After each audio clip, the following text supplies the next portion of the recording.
Have you ever felt like you followed God's call, only to end up in a place of hardship?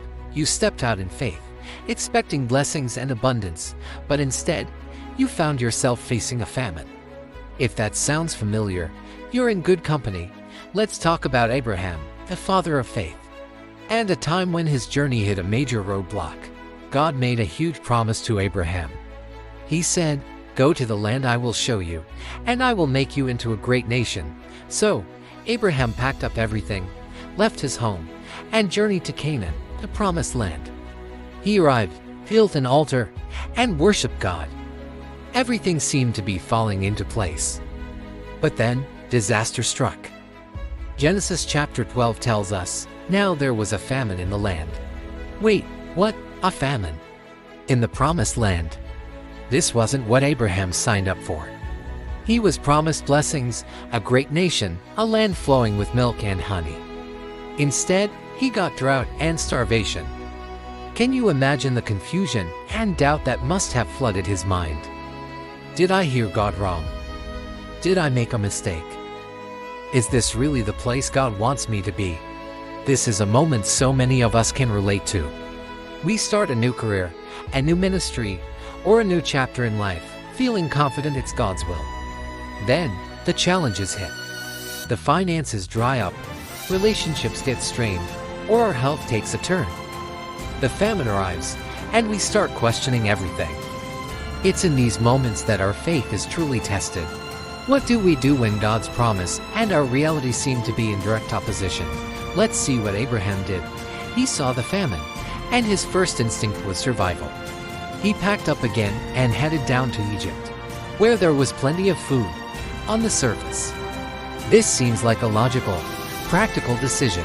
You go where the resources are, right? But in doing so, he left the very land God had promised him. He relied on his own understanding instead of trusting God to provide for him *** the place of promise. And what happened in Egypt? Trouble. To protect himself, Abraham lied about his wife Sarah, saying she was his sister. This led to a whole mess where Pharaoh took Sarah into his palace. It was a situation that put God's promise of a great nation through Sarah in serious jeopardy. God had to intervene directly to rescue them and get them out of there. Abraham's smart plan, his self-reliant solution, actually created more problems and put him in a compromising position. This is such a powerful lesson for us. When we face our own famines, it's so tempting to run to our own Egypts. Egypt represents our own solutions, our own strength, the places we run to for security outside of God's will.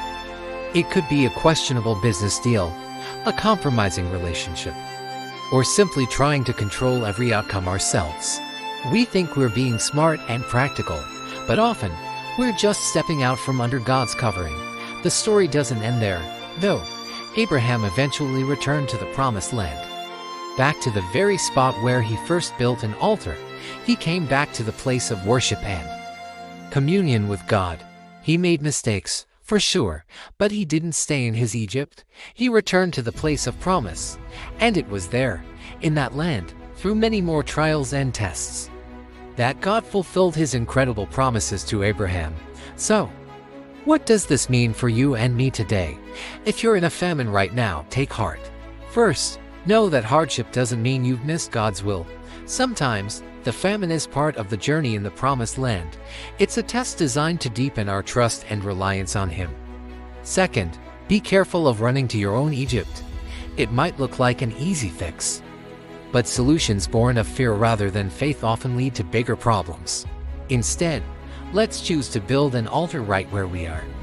In the midst of the struggle, let's call on the name of the Lord. Let's press into worship, into prayer, and into His Word. Trust that the same God who called you to your promised land is more than capable of sustaining you through the famine. He did it for Abraham, and He can do it for you. His provision might not look like a trip to Egypt. It might look like daily manna, just enough for today. But He will be faithful. Don't let the famine drive you from your place of promise. Let it drive you to your knees. God is building something in you during this season that couldn't be built any other way. Hold on, trust Him, and watch how He turns your famine into a story of His faithfulness. Thanks for watching today. If this message encouraged you, please give it a thumbs up and subscribe for more content that helps us walk by faith. See you next time.